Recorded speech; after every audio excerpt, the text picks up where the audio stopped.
It probably wouldn't be too hard to guess what time you'll get out of bed tomorrow, what you'll have for breakfast, what route you'll take to work or the shops. But what if someone was able to accurately predict what will happen in the world in 5 years' time? What about 20 years? What about a few centuries down the track? Someone who can accurately predict the future that far in advance is surely worth taking seriously. Ready to do some thinking? Switch on your brain. Now. This is Signs of the Times Radio with Kent Kingston.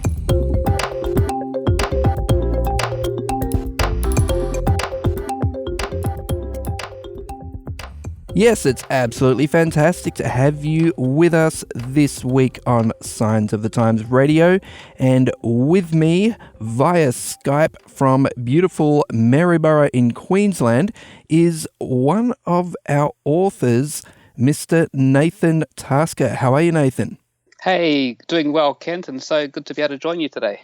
Excellent. And look, it's good to know that even if your good mate Anastasia Palaszczuk there in Queensland has been a little strict on crossing that border into Queensland, we are still able to chat via phone, via Skype, and obviously, via podcast and radio. This message is going all over Australia, borders notwithstanding. Wow, isn't that wonderful? Yeah, it's been a crazy time, hasn't it? All the stuff going on.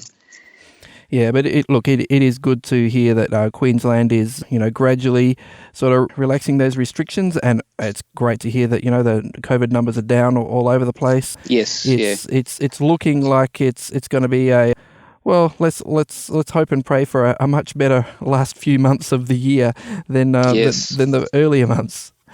Yes, joining you, man. Yeah. Now, Nathan, you're a pilot by trade. You've worked for the Royal Flying Doctor Service. You're in Maryborough there, offering yourself for aviation work, doing a few medevac flights here and there. But what is it about flying that you're so passionate about, and what sort of person does it take to be a good pilot? Oh well, yeah, I've got a lifelong, some people call it an affliction. I call it a joy to go flying. And I get a real kick out of helping people. It's one thing to just do a job and come home and say I did it, but to come back and think, hey, hopefully someone's doing better as a result of our work today. I found that very fulfilling with the flying doctors. And now I'm doing the same sort of thing again. It's international air ambulance work. So even with this COVID thing, we haven't had as much work, unfortunately. But bringing patients in from overseas to Australia for advanced medical care. And as far as what does it take to be a good pilot, there are all kinds of stuff out there that officially provides what people are looking for. But good to be calm under pressure, good to have a way to be clinical and less on the emotional side of things, and just able to really be procedural and follow the procedures that we know are the right ones, even when things turn pear-shaped, and that takes a bit of a gift. Yeah, and I guess a good background in science and maths wouldn't hurt. I get the feeling that a lot of pilots are more sort of technical type people. Is that right? Yes, yeah, definitely. If any listeners out there thinking about a bit of a flying kind of a career, the advice I was given was do all you can to learn physics, maths, and English.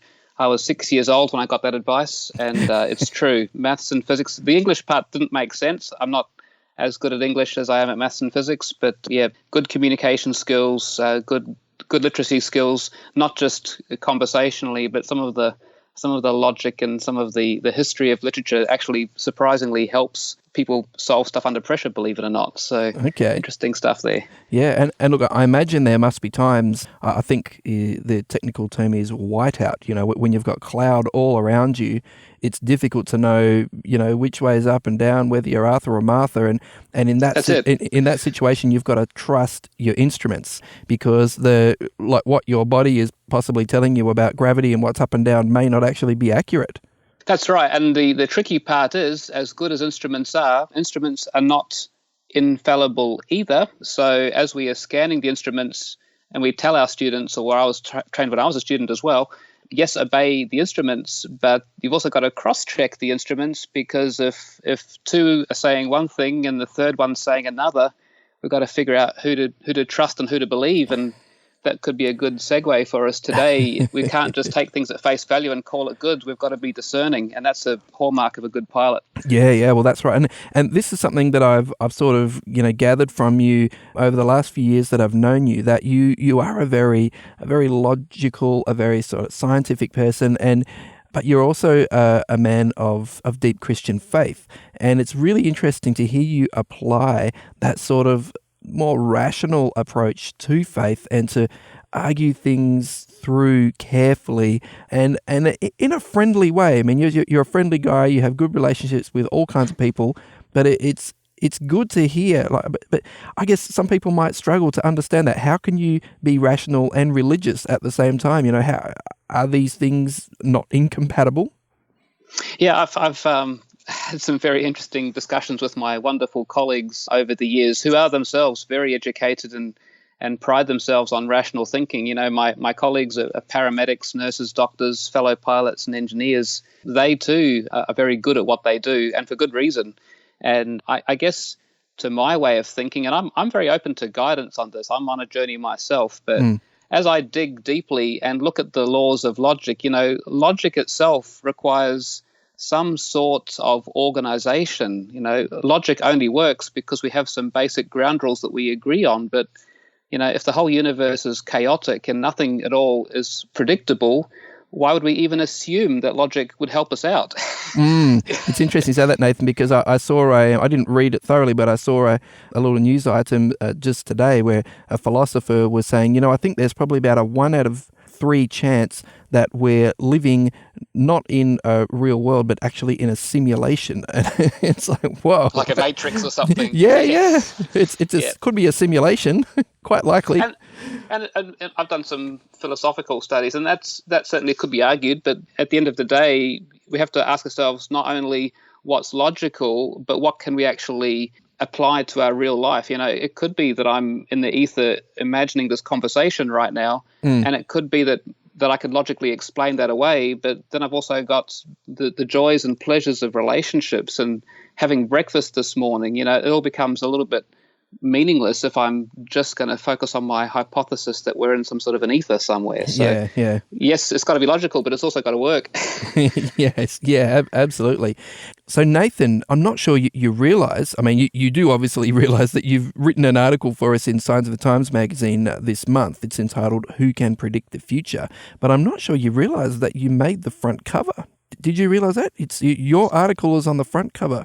Who can predict the future? This is all new to me. I'm very honoured, and I hope it helps people. Yeah, well, look, we'll be sending a copy of the magazine to you very soonish, so you can have a look at the actual hard copy. But the subtitle of the article is quite interesting: Plane Parking Pilots and Paul the Octopus, which is like, well, that alliterates beautifully. And we've heard about you being a pilot, but what is it about plane parking pilots that sort of fits into all this notion of who can predict the future? I mean, you're just telling us how rational they tend to be. Yeah. So obviously, I think all of us would like to know what the future holds right now. If I could pick the stock prices for next week, or if I could figure out the whole coronavirus thing, I could really make a killing myself financially, not to mention my family. So when it comes to pilots and parking airplanes, and I want to say thank you to my dear friend and colleague, Alan Ben, by the way, if you're listening out there. Thanks heaps for the pictures and the story. But essentially, when we're flying an aeroplane, there's all kinds of equipment to help us navigate during cruise, climb, descent, fairly detailed and very accurate and important, and obviously so. When it comes to parking on the tarmac, however, there's a lot less accuracy there, and we have some lines painted, and the basic goal is to get the nose wheel, within plus or minus, half a foot or something like that of this marking for the nose wheel. And of course, the pilot can't see the nose wheel, so as the plane is being marshaled in, there's people, waving the stereotypical, like those like ping pong paddles. That's the one. Yep. Or some of the more sophisticated airports now have funny little like traffic lights and indicators saying, come forward a bit more, turn left a bit, right a bit. And of course, if you're within half a foot, you're doing just fine, and the light says green, and you shut down and you're done. But my friend Alan he's obviously a very good pilot. He's a veteran, and he's really good at what he does. But he's posted a couple of times on Facebook a photograph of his nose wheel, and the nose wheel's got two wheels straddling exactly either side of a center line, with the axle exactly on top of the perpendicular bisector. He's parked it within an accuracy of half a centimeter or better. Wow. So we might be able to call this perfectly positioned perpendicular plane parking pilots. Yeah. Now that's a bit of a mouthful. Yeah. And of course, this is so amazing that it's on Facebook. He's done it twice in the last few years. And to be honest, he is trying to do it. He's a good pilot. He takes pride in himself. I have high standards too, but if I'm within half the foot, I'm pretty happy, and that's that the job's done. But this guy, he must surely be trying every single time, and he's pulled it off a couple of times with such accuracy as to be truly amazing. So much so that when he posted it on Facebook, all of his aviation friends are piping up with all these quips. It must have been the engineers, or maybe somebody painted the lines after you parked it. Anything at all other than you did it on purpose, because it's just a little bit too unbelievable. Chance happens once, but to claim that you can do it every time, it just becomes a little bit. No disrespect to my mate Alan, he'll tell you he's that good, and I'd mostly agree with him. But to be honest, to do it 100% of the time within half a centimeter accuracy, that to me is a signature of some pretty special powers. and I guess that's where you sort of launch in your article into this whole thing of what pretty special powers. There are all kinds of claims made by all kinds of people over the years, all around the world, of these amazing sort of predictive powers. I mean, you bring up Paul the Octopus, for example. I remember that, several years ago there was a big soccer World Cup going on, and it turned out that Paul the Octopus in Germany there had a pretty uncanny ability to predict the winners. Yeah, it certainly made the headlines, didn't it? I'm sure many of our listeners will remember that. If you're into soccer at all, or if you haven't, if you just go to Wikipedia and look at Paul the Octopus, there's all kinds of stats and photos there, and a big stir. So predictive science, I mean, is there such a thing? Is it possible to predict the future? Well, I think this will probably get our listeners into a bit of a debate here. And I say, to be honest, there's probably two perspectives here. I think one group of people would say it's too impossible to predict the future with absolute certainty. We can make some good guesses, like a meteorologist, for example, will look at the imagery and the data and make what we call an educated guess. And those can be pretty impressive guesses. Some places, no offense to Queensland, but it is harder to predict the weather under certain atmospheric conditions. And the meteorologists up here have a more difficult time than someone in South Australia, for example, right. Just because of the atmospheric properties that we're working with. But to have 100%, we know for a fact this will happen tomorrow at 2:37 p.m., it gets into pretty rarefied air. And I think, the debate's going to rage. And so we're going to have to come up with some sort of a litmus test. And I guess my question would be for our audience, what would it take for you to believe or to trust or to think? What would it take for a reasonable person to suggest that the future could be predicted? And I'd like to propose, I guess in the article, I'm proposing a test, if you like, that we can decide whether or not the future can be predicted. Which is? So I'm borrowing some work from a gentleman by the name of William Dembski. Some people loathe him and some people love him, and I'm not going to worry about that detail. But he comes up with a term called specified complexity, where essentially he says, if we draw a target ahead of time and then hit it subsequently, that is one marker for being able to predict the future. Obviously, if I were to shoot an arrow at random and then get a paintbrush and draw a bullseye where it lands, that's laughable.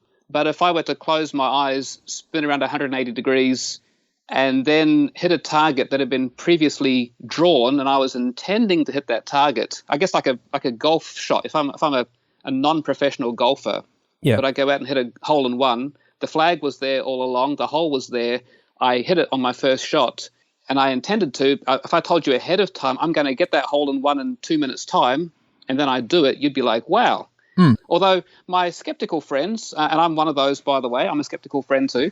If you get a hole in one shot once, you'd say, well, what a great coincidence. What are the chances? Yeah. But if I come back to you and say, well, let's do another one, I'll do another one right now, I'm going to get this hole in one as well.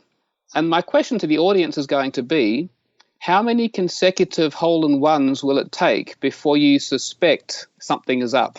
If I went to the pokies in Las Vegas, for example, and not that I'm advocating this, I'm not a gambler, but theoretically speaking, if I were to pick the lucky numbers once, twice, 3 times, 27 times, my question, I guess, would be how many good guesses consecutive without any faults does it take before we get suspicious? And I guess that's right. That to me is a litmus test for the future. And if we can find someone who can do that, I think we are in rarefied air. My skeptics might say, well, it could be coincidence, but I put it back to you, at what point would you get suspicious? Yeah.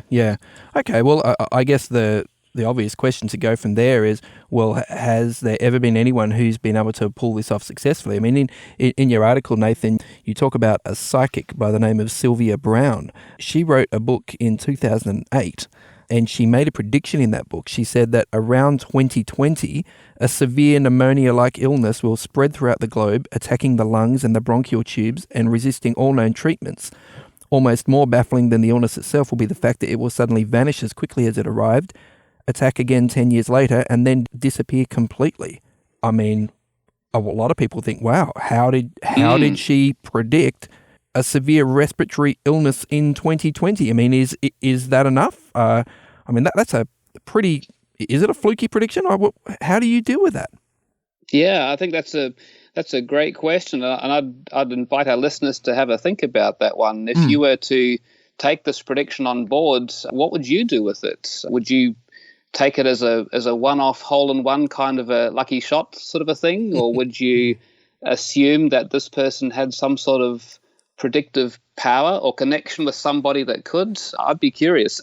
To me personally, I'm a bit of a skeptic. So what I do and what I did with Sylvia, and I'm apologizing now, it's been a few months since I wrote that part of the article, but from memory, I seem to recall that I went through and had a look at some of her other work, some of her other predictions, and some of her other guesses about the future, and she is pretty amazing, and she's done a lot right. But if I remember correctly, and I apologize to the listeners ahead of time, but I seem to recall that she got a few key things wrong as well. And so for that reason, as impressive as some of her predictions are, given that they're not always 100% accurate, I'm sort of in the skeptical camp. If there's 95% accuracy but 5% inaccuracy, then I don't think she's really seeing the future in full. Maybe she's seeing the future in part, or maybe she's a brilliant weather forecaster. I'm open to suggestion on that. But to me, 100% is required if we're going to make the claim of that person can see the future. Okay, all right. And I think you mentioned in your article too that Paul the Octopus had a 85% strike rate, which is pretty good. Yeah. That's what I remember. And of course, if you look at certain parts of his predictions, I mean, there were runs where he was 100% accurate for the last 5 picks or whatever it was. If you narrow his guesswork down to a certain box, you can say that 100% is there. But when you look at the full range, he did make some predictions that came out the other way. And I think if we're going to evaluate a claimant, we have to look at the whole picture. Otherwise, I mean, maybe I could tell you I'm Superman, for example, and I could prove with a couple of tricks, but you want to get to the bottom of it before conceding that I'm really that good, if indeed I am. Yeah, I mean, Paul the Octopus, for example, I mean, if you're calling a series of football games, for example, I mean, it's basically similar to flipping a coin, isn't it? So you have 5 games in a row, you predict the outcome successfully 5 times in a row. I mean, that's pretty much equivalent to flipping a coin and getting 5 heads in a row, which is something that's entirely conceivable, really. Yeah, sure. It's unlikely, but it is conceivably possible. I guess it'd be more amazing if we, using the heads tails analogy, if I were to flip 100 coins and I were to tell you in advance of the flipping, I'm going to guess 100 times correctly what's going to happen, and it's going to be heads, by the way, 100 times.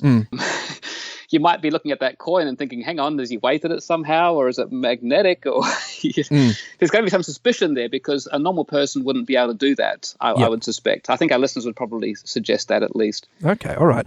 So look, let's get to the nub of the issue, because you do in your article, Nathan, you suggest that there has been someone who made some incredible predictions and made a number of them, and they were all 100% fulfilled. And that is the biblical prophet Isaiah, who wrote the book of Isaiah. So can you give us a bit of an introduction there and tell us, what were the predictions? How were they fulfilled? What gives you the confidence? Sure. Well, I guess back to the archer pulling back the bow and shooting the arrow, it's really important to make sure the target is drawn before the arrow is let loose. Because if you have the arrow shot and then draw a target where it lands, of course, you're going to say, what a bunch of rubbish.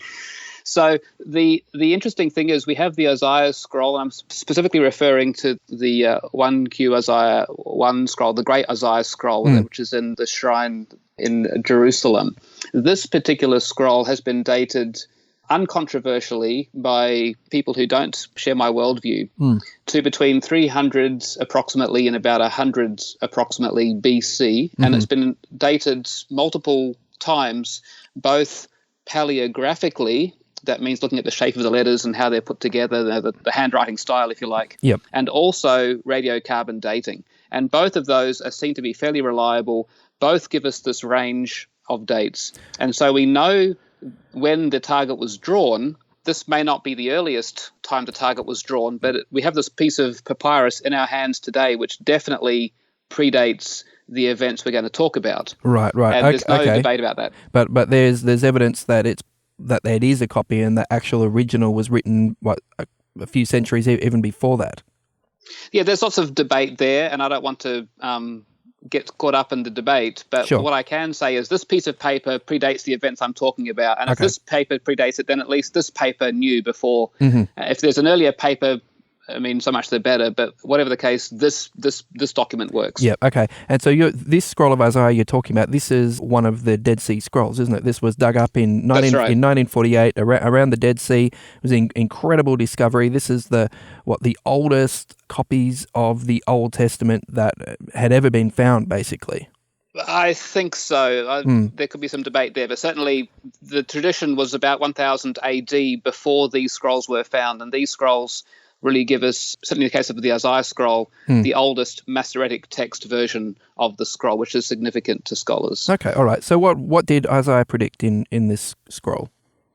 Well, there's a whole bunch of specific predictions for various nations, and some of those have been argued by some to have been written after the fact. I'm not going to focus on those today. I'm happy to take that on board. But what I can point to is I can point to some specific predictions that we do know predated events that we do have good reason to believe happened. And specifically, and I borrowed this from a friend of mine, Matt, at agapeBiblestudies.com, he's come up with 20 messianic predictions that talk about this Messiah that would come, that would make a huge impact on the world and would have certain properties or criteria, and specifically, just quickly, that this person would be born of the Davidic line, would have a Galilean ministry, his way would be prepared by somebody ahead of him that would meet certain properties, i.e. like a voice of one crying out in the wilderness. This Messiah would be spat upon and struck. This person would be exalted, would be disfigured, would be widely rejected. So my disbelieving friends say, I don't believe this guy. That's predicted in that scroll as well. This person would allegedly bear our sins and our sorrows, and God's Spirit would rest upon him. And there's a whole big long list. And the interesting thing is, both in the Quran as well as in the early church fathers, plus the Gospels, there is multiple attestations that they believed that these predictions were fulfilled by Jesus of Nazareth. And there was no Christianity in existence when that scroll was written. So it's a very interesting challenge there for my skeptical friends to work on. Yeah. Now, look, earlier, Nathan, you set a pretty high bar. You said that if someone predicted 95% with 95% accuracy, but they were 5% wrong, you would still be skeptical and dubious. What about Isaiah? Does he make 95? Does he make 100%? Well, I'll indulge my skeptical friends a bit of patience here because the accusation is going to be made, well, you can't prove that all those predictions came true. And I accept that pushback. But what I am suggesting is that there is not one case of any prediction which has been falsified or proven to be incorrect. That's the bar. It could be with future evidence that more of these predictions will come to light as being either true or false, and I'm very open to that. But in the meantime, as it currently stands, as we run through these predictions, there is not one flat contradiction that I'm aware of. If I'm wrong, have the listeners let me know. But there's certainly some questions.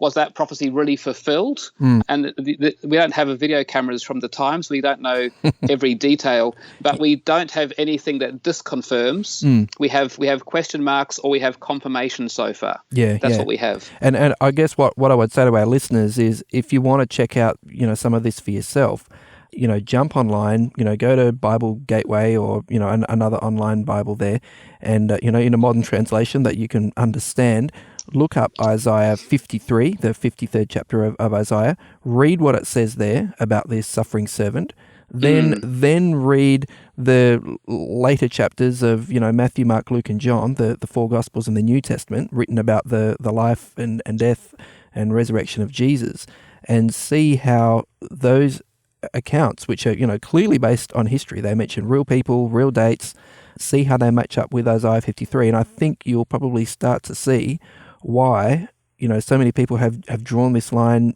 so clearly and believe so strongly in this for so many years. Is that a fair call, Nathan? Yeah, spot on. I was wanting to substantiate some of the particular predictions, like the idea of being born of a virgin, for example. That's controversial for some people, and I have some insights.